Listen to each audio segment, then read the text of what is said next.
En la Biblia existen algunos pasajes que parecieran ser contradictorios. Existen expresiones como la de Jesús diciendo al ladrón que estaba al lado de él en la cruz: de cierto te digo, hoy estarás conmigo en el paraíso. Pablo en algún momento, refiriéndose a los filipenses, le dice que él espera partir para estar con Cristo. Pedro menciona que Jesús habría predicado a los espíritus encarcelados de los antediluvianos. Juan en Apocalipsis habla de las almas debajo del altar clamando por justicia, como también el texto del mismo rico y Lázaro en el libro de Lucas. Así que estos versículos, si no se los interpreta con el contexto debido y de la manera simbólica, en la mayoría de los casos que están escritos, puede llevarnos a una confusión. Esa es la razón del estudio de esta semana, los pasajes aparentemente contradictorios de la Biblia.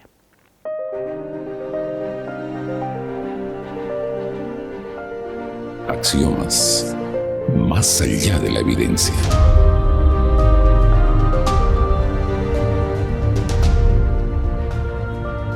Queridos amigos, bienvenidos a este momento especial de estudio, a quienes están mirándonos a través de las redes sociales y quienes nos escuchan por Nuevo Tiempo.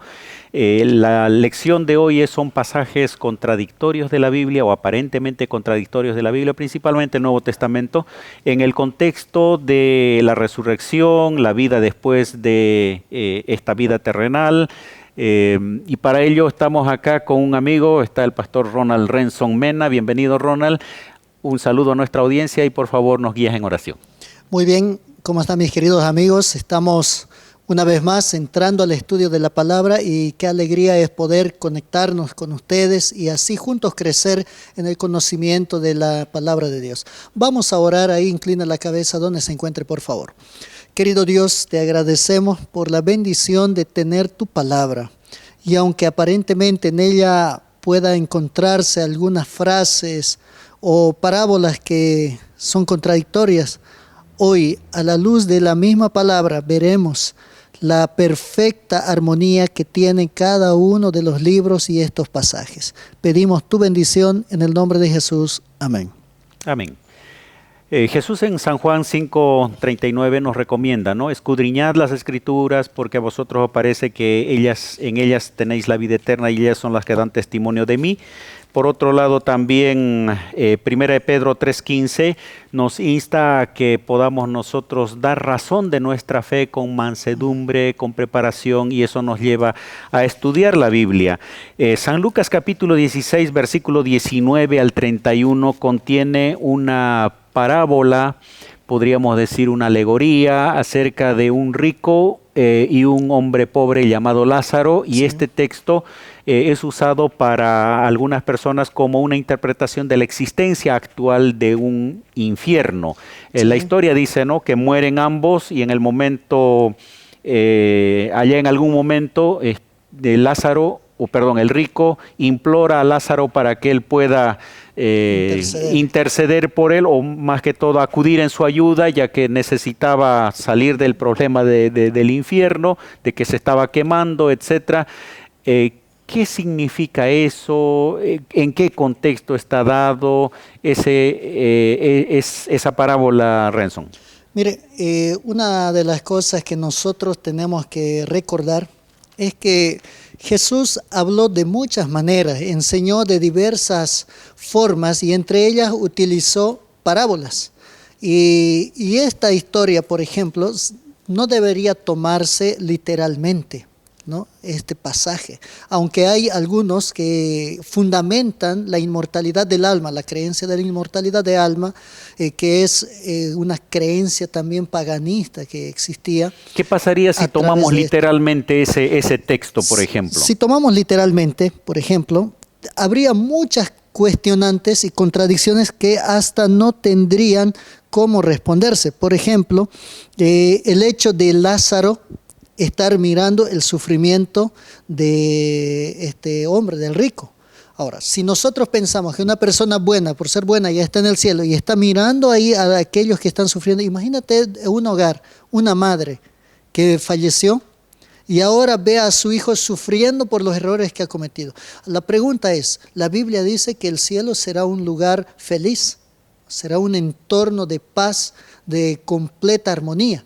Pero ¿cómo puede haber felicidad si desde el cielo está mirando toda la tristeza, el dolor, el sufrimiento y el clamor que está haciendo su hijo en el cielo? El cielo no sería un lugar feliz, sería un lugar de martirio. Entonces, Claro, y no solamente mirando, sino inclusive aquí se relata el hecho de que se comunican, de que están correcto. conversando. Entonces sería un momento de tormento en el que alguien está gritando, está acudiendo, está implorando, y la persona salva no podría ni siquiera poder disfrutar de la eternidad, ¿no? O sea, hay varias incoherencias cuando comenzamos a interpretar literalmente el texto bíblico, y entonces vamos a ir, ¿cuál sería Sí. la interpretación? Ahora miren, Apocalipsis 21:4, cuando Dios crea los cielos nuevos, tierra nueva, dice, enjugará Dios toda lágrima de ellos, no habrá más llanto, dolor, muerte y sufrimiento. Entonces, porque las primeras cosas pasaron. Cuando la Biblia menciona sobre esto, está hablando de que la muerte, dolor, sufrimiento, llanto, un día va a pasar, pero ese día va a ser en ocasión de la tierra rehecha, de la tierra purificada. Mientras tanto, va a haber. Ahora, el alma que necesita paz no podría ir al cielo y gozar de eso, sino hasta en aquella ocasión. Versículo 24 dice, ¿no? Entonces él dando voces dijo, Padre Abraham, ten misericordia de mí y envía a Lázaro, que era el mendigo, el pobre, Correcto. para que moje la punta de su dedo en el agua, refresque mi lengua porque estoy atormentado por la llama, dando a entender de que la persona murió. Algunos dicen, ¿no? Allá en el cielo están de manera espiritual, Sí. pero acá está hablando de dedo, de lengua, o sea, Correcto. elementos físicos que comienza a contradecir bastante. Entonces, ¿cuál sería la enseñanza de esta parábola que Jesús le Claro, daba? hay algo bien interesante que usted mostró, la cuestión física. ¿Cómo podría tocar si son espíritus? Si cuando una persona muere, ¿no? Si creemos en la inmortalidad del alma, que está en el cielo y el otro está en el infierno, ¿cómo es que puede sentir el dedo o lo que usted mencionaba, la lengua? No hay cómo. ¿Por qué? Porque todavía no es físico la forma en que se fueron. Entonces, ahí la cuestión. Ahora se debería de la siguiente manera entenderla. La parábola del rico y Lázaro presenta un marcado contraste entre un hombre rico, primeramente, bien vestido, y Lázaro, que presenta a un mendigo, representa un mendigo, ¿no? Lleno de llagas o enfermo. Ahora, el relato enseña que el estatus y el reconocimiento social en la actualidad no son los criterios para la recompensa futura. O sea, el hecho de tener un estatus, por más bueno que podría haber sido, no es garantía. Número 2, el destino eterno de cada persona se decide en esta vida y no se puede revertir en la otra. Es lo que la enseñanza que sacamos, más allá de la cuestión literal, porque la literal no se podría aplicar aquí, pero si queremos sacar enseñanzas del por qué Jesús lo dijo, ahí podemos notar de que es ahora en esta vida donde se toma decisiones. Es aquí porque en la futura, cuando ya llegamos al descanso, no hay cómo. Y cuando Cristo venga por segunda vez, solamente vendrá a dar la sentencia, vida o muerte, y no habrá más. Muy bien, muy bien. Entonces, ahora vamos a otro pasaje que está en San Lucas, capítulo 23, versículo 43. Está hablando de la muerte de Jesús. Había un ladrón al lado, un malhechor. Dice, entonces Jesús le dijo a aquel que le dice, no, acuérdate de mí cuando vengas en tu reino. De cierto te digo que hoy estarás conmigo en el paraíso. Sí. Dando a entender que en ese momento Jesús moría, el ladrón también, y se iban a ir al paraíso. ¿Sí? Hay algo bien interesante. Si nosotros lo tomamos eso así literalmente, tenemos que hacer un análisis, porque contradeciría lo que dice San Juan 14, 1 al 3. Dice, en la casa de mi Padre yo tengo muchas moradas, ¿no? O San Juan 20, 17, cuando Jesús resucita, María se acerca y le dice, no me toques todavía porque no he subido a mi Padre. O sea, Correcto. cuando murió el viernes, sábado estuvo descansando, el domingo resucita y todavía no he subido a mi Padre. Correcto. Entonces, no podría ¿cómo decir hoy mismo estarás conmigo en el paraíso? Pero dice aquí mi texto Claro. bíblico, ¿cuál sería la explicación? La Dice, explicación, de miren. cierto te digo que hoy estarás conmigo en el paraíso, dice San Juan o San Lucas 23:43. Sí, dice, miren, la explicación es algo bien interesante, está en el adverbio griego de hoy, ¿no? La palabra en griego es semerón, debe vincularse con el verbo que se le sigue estar. Entonces, estos dos, ¿no? Con el verbo que lo precede es decir. Entonces, se reconoce desde ese punto de vista gramatical que es prácticamente imposible determinar una alternativa correcta de que esto va a suceder. Ahora, ahí dice, ¿no? El verbo dice, te digo y Sí. estarás. Si yo digo, de cierto te digo hoy, quiere decir que hoy día te estoy diciendo, estarás conmigo en el paraíso. Eso es Exactamente. diferente. Ahora, si yo pongo ese hoy, de cierto te digo, hoy estarás conmigo en el paraíso, sería que le está prometiendo ese día estar en el paraíso. Y el estudio menciona, ¿no?, que el contexto va a indicar que ese adverbio debería estar unido al segundo verbo. Correcto. Al primero, perdón. De cierto te Al digo, primero. hoy estarás conmigo en el paraíso. Sí. ¿Cuándo? Cuando Él venga y lo resucite. Hay algo Ese- bien interesante, ¿no? Una pequeña pausa y coma que debería estar ahí en la transliteración, ¿no? ¿Por qué? Porque esto debería estar unido, así como hace un momento hablamos, ¿no?, del verbo semerón, ¿no?, del griego semerón con el verbo estar. Entonces, si está unido, entonces de cierto te digo hoy, ¿no? De cierto te digo hoy que estarás. Entonces, la promesa realmente es cuando Cristo venga, o sea, la promesa es una realidad. O sea, la promesa es en el momento, pero estar Exactamente. con Él en el paraíso va a ser en el momento cuando corresponda. Correcto, porque pasaron 3 días, como usted lo mencionó hace un momento.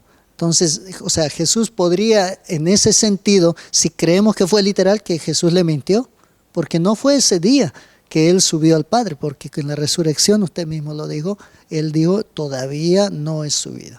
Muy bien, vamos a una pausa, continuamos enseguida.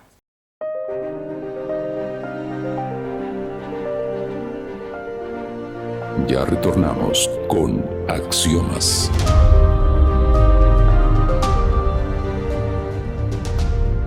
Queridos amigos, estamos de vuelta. Solo una puntualización en relación a este texto del versículo 43 que hemos leído de San Lucas 23. De cierto te digo que hoy estarás conmigo en el paraíso. En realidad hay una cuestión de traducción en mi versión, que es Reina Valera 60. El texto griego debiera ser traducido de manera tal que se entienda que ese día Jesús le estaba prometiendo, de cierto te digo hoy, y ahora podríamos usar una coma ahí, estarás conmigo en el paraíso, pero concordando con el resto de la Biblia en el momento que la Biblia enseña, en el momento de la venida de Jesús. Así que vamos a otro texto que es también un poquito dificultoso de entender, Filipenses 1:23, que dice y cómo entendemos este texto. El texto dice de la siguiente manera: porque de ambas cosas estoy puesto en estrecho, teniendo deseo de partir y estar con Cristo, lo cual es muchísimo mejor. Si nosotros damos una lectura rápida, como ahora podemos decir, o sea, Pablo quería en ese momento morir y ya estar con Cristo. En otras palabras, si muero ahora, ya estoy con Cristo. Pero entonces esto también daría una contradicción a lo que él mismo señaló en 1 Tesalonicenses 4, 16, 17, cuando menciona que sonará la trompeta y con voz de mar o con voz de arcángel, ¿no?, al sonar la trompeta de Dios, los muertos en Cristo resucitarán. O sea, cuando Él venga en la segunda venida. Entonces, ¿cómo Él podría estar diciendo que quisiera yo hoy morir y estar con Cristo? Como si Él tuviera nos estuviera diciendo, ¿saben qué? Si yo muero, hoy ya voy a estar con Cristo. Inmediatamente. Pero en otro texto Él dice que vamos a tener que esperar. Porque en el 17 dice, y nosotros, los que vivimos, los que hayamos quedado, ¿no? Seremos arrebatados juntamente con ellos para recibir al Señor en el aire. Y en 2 Timoteo 2, 4 al 8 también él dice, ¿no? Aguardo mi corona que me será dada en aquel día, no solamente a mí, sino a todos los que aman su venida. Y tal vez este otro texto nos ayude también a entender San Juan 5, 29. Dice, los que hicieron lo bueno saldrán a resurrección de vida, más los que hicieron lo malo saldrán a resurrección de condenación. Pareciera que está hablando de que en ese mismo momento todos resucitan, unos para vida eterna, otros para la condenación, cuando la Biblia nos va a enseñar que la primera resurrección es para vida eterna. Correcto. Luego pasan 1000 años, después viene otra resurrección y estos serán condenados. O sea, en la Biblia muchas veces junta algunas cosas cuando están separados por un momento de descanso que se llama la muerte, y eso puede sentirse como que es de un instante para otro, ¿no? Aunque pasen literalmente muchos años, pero de ahí no hay más nada intermedio, directamente viene lo siguiente. Hay algo bien interesante. Pablo no se refería a que si yo muero, yo quisiera morir ahora y ya estar con Cristo, sino él estaba diciendo a los otros, ustedes saben todo lo que yo les he enseñado, pero ustedes saben que si yo muriera, o sea, si yo muero, yo tengo la seguridad de que tengo mi recompensa con Cristo. O sea, para una persona, miren, cuando uno duerme, no depara el tiempo, claro, el tiempo que está durmiendo. Uno puede dormir varias horas y puede pensar, me dormí toda la noche, pero en realidad era solo unas horas. Claro. Lo próximo que sucede es ya el mirar después del tiempo que pasó. Entonces, cuando Pablo, si muriese, lo próximo que vería sería la vida cuando con Cristo. Entonces, ahí tiene sentido este texto. Bien, hay dos pasajes más, por eso vamos a avanzar un poquito más rápido. 1 Pedro 3:19 habla aquí de el cual también fue y predicó a los espíritus encarcelados, hablando de Jesús. Dice que él murió, el cual también fue y predicó a los espíritus encarcelados, los que en otro tiempo desobedecieron, cuando una vez esperaba la paciencia de Dios en los días de Noé, mientras se preparaba el arca, en la cual pocas personas, es decir, 8, fueron salvadas del agua. Muy bien, hay algo interesante. Es como que hubiese bajado a los infiernos y ahí estaban encarcelados. O sea, en otras palabras, las personas mueren y sí se van o al infierno o al cielo. Pareciera dar a entender eso, pero vamos a revisar lo siguiente. En Hebreos 9, por favor, Hebreos 9, un poquito más atrás, 27 y 28, el texto dice así: y de la manera que está establecido para los hombres que mueran una sola vez y después de esto el juicio, así también Cristo fue ofrecido una sola vez para llevar los pecados de muchos, y aparecerá por segunda vez sin relación con el pecado para salvar a los que lo esperan. Entonces, viendo este texto, podemos recordar, estamos hablando de que Jesús va a volver y de que la muerte va a ser apenas un momento de espera, de descanso. En este texto, al decir que está predicando a los espíritus encarcelados, no se está refiriendo específicamente a las tumbas y a las personas que murieron y están allá, sino a aquellos que ya están, como se dice, esperando, ¿no? Ante todo, esa teoría contradice la enseñanza bíblica de que los muertos permanecen inconscientes en la tumba hasta la resurrección. Además, el problema sería, ¿no? ¿Por qué solamente les predicó a los antediluvianos? ¿Por qué no a otros? Generaría un montón de inconvenientes. Ahora, cuando nosotros entendemos que se hace el relato de que también los antediluvianos tuvieron la oportunidad de salvarse, ahí va a decir inclusive en aspecto pasado, ¿no? De ahí solamente 8 se salvaron. Entonces estaría representando que Jesús llevó el mensaje a los antediluvianos también, pero no personalmente, sino a través de su mensajero, que en ese tiempo era Noé. Correcto. Y lo mismo que ahora Jesús sigue predicando a través de nosotros. Dice, ustedes son mis embajadores. No contradice al resto de la Biblia, simplemente está dando a entender en el contexto de la salvación siempre estuvo disponible para todos en el momento oportuno. Sí. Ahora hay otro pasaje. Quizás podemos leer ahí en Judas 6. Ya en Judas 6 nosotros leemos lo siguiente: y a los ángeles que no guardaron su dignidad, sino que abandonaron su propia morada, los ha guardado bajo oscuridad en prisiones eternas para el juicio del gran día. O sea, los ángeles caídos del cielo, ¿no? ¿Dónde están aprisionados? ¿Dónde es su prisión? O sea, ahora, si están aprisionados, ¿por qué nos tientan? O sea, ¿cómo es que una persona puede llegar a estar endemoniada si ellos están aprisionados? Dice que están en prisiones eternas. La prisión eterna tiene que ver con que ellos no pueden estar más en el cielo. Claro, o con su relación con el pecado, ¿no? Exactamente. Entonces, en ese sentido, la predicación, digamos, a estos que están encarcelados también se puede referir a aquellos ángeles que han sido desterrados, y el mensaje a ellos ha sido dado a través de la muerte y resurrección de Cristo, de que hay esperanza para aquellos que no se rebelan como Claro, ellos. en relación al encarcelado, los espíritus encarcelados. En realidad, todo aquel que está con pecado está como si estuviera encarcelado. En este caso hace referencia al diluvio, podía haber hecho a los de Sodoma, a cualquier otro, pero está dando un ejemplo solamente. Ahora, Sí. hay otro pasaje en Apocalipsis capítulo 6, 9 al 11, y tal vez ya ahí vamos a ir cerrando. Sé que es difícil poder abordar todos estos temas en pocos minutos, pero es una oportunidad también para que ustedes comiencen a leer. De paso, les hemos dicho anteriormente, ¿no? Este material está basado en la guía de estudios de la Escuela Sabática, donde hay mayor comentario en cada uno de los detalles, pero aquí se habla de las almas de los santos que claman por justicia. Tal vez podemos leer algunos de los versículos y solo la explicación. Apocalipsis 6, 9 en adelante dice así: cuando abrió el quinto sello, vi bajo el altar las almas de los que habían sido muertos por causa de la palabra de Dios y por el testimonio que tenían, y clamaban a gran voz diciendo: ¿hasta cuándo, Señor, santo y verdadero, no juzgas y vengas nuestra sangre en los que moran en la tierra?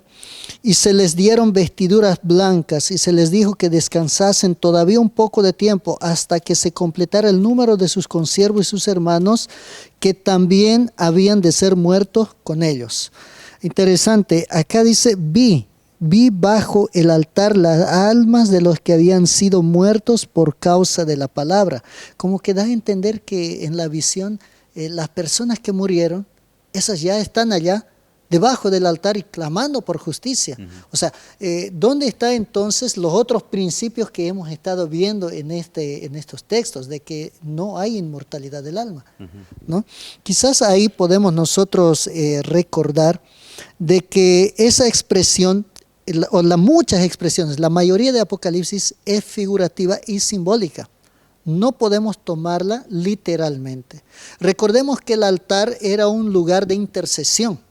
Entonces, el hecho de que las almas de los muertos estén clamando, no es que ellos estén vivos o su alma esté ahí clamando. Al contrario, todos decimos, es como cuando una madre pierde a su hijo, ¿no? Y ya murió, y el hijo fue asesinado, y no encuentran al que lo asesinó.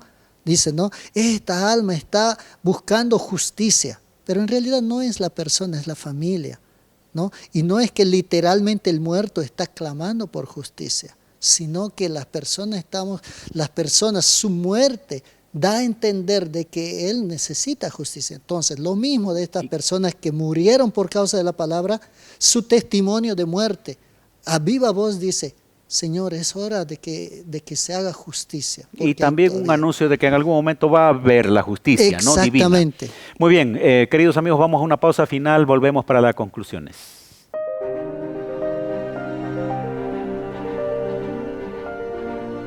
Ya retornamos con Axiomas.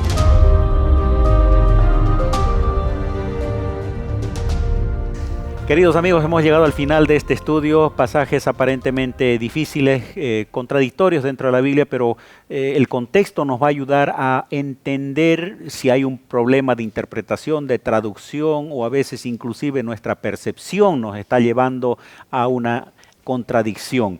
Sin duda alguna no hemos agotado todo el contenido por lo que implica cada uno de ellos. Espero que haya sembrado más bien alguna curiosidad en usted para poder leer un poco más la Biblia. Quiero agradecer a Renson por este momento. Gracias por tu compañía y por favor algunas consideraciones finales.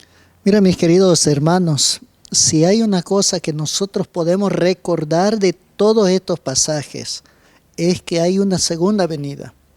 Y aunque ahí deambula en diferentes religiones la creencia de una inmortalidad del alma, La Biblia desmiente y nos da la seguridad de que un día acabará todo dolor, sufrimiento, muerte, y más aún nos da la esperanza de encontrar a nuestros seres amados. Yo te invito a que tú puedas continuar escudriñando la Biblia y seguir fortaleciendo esa esperanza, y que un día tú y yo encontremos a nuestros seres queridos. Que Dios te bendiga.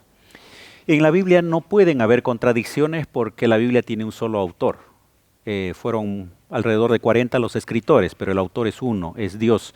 El problema es la manera como nosotros interpretamos el texto bíblico. Entonces la recomendación es, como dijo Jesús en San Juan capítulo 5, versículo 39, escudriñad las Escrituras porque a vosotros os parece que en ellas tenéis vida eterna, ellas son las que dan testimonio de mí. Escudriñar significa analizar, investigar, leer, comparar versiones, ver comentarios, analizar cada aspecto, porque Dios en su voluntad permitió que tengamos este libro, también para ayudarnos, por supuesto, a excavar un poco estas verdades, de modo que el contexto, lo que dice más adelante, más atrás, nos va a ayudar a encontrar el verdadero sentido. Que Dios te ayude en este desafío, en esta tarea de escudriñar su palabra.